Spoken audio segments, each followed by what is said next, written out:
With less than a week to go until President Trump's tariffs kick in, Trump sitting side by side with British Prime Minister Keir Starmer today, after making a preliminary deal with the European Union, one of the U.S.'s largest trading partners. I want to focus on the deal we just made with the European Union, which is the biggest trade deal in history.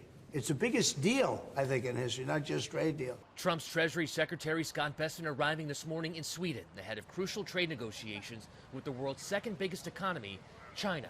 We're making, great deals. We're making deals that are good for us, but we want them to be good for everybody. The U.S. and European Union agreeing on a 15% tariff, down from the 30% tariff Trump threatened. The tariffs will cover most goods from the EU's 27 member countries, including cars and pharmaceuticals, one of the EU's biggest exports to the U.S.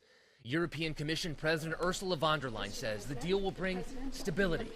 This 15% is a clear ceiling, so no stacking, all inclusive.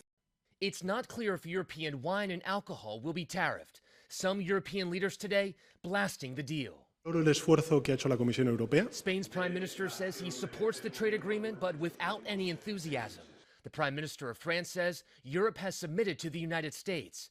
And the Hungarian Prime Minister says President Trump, quote, ate Ursula von der Leyen for breakfast. 15% is not to be underestimated, but it is the best we could get. It's overall across the board important was for us. President Trump says the EU will also buy $750 billion worth of energy from the U.S. over the next 3 years. He also says they will buy a large amount of military equipment. Perry Russum, ABC News, Washington.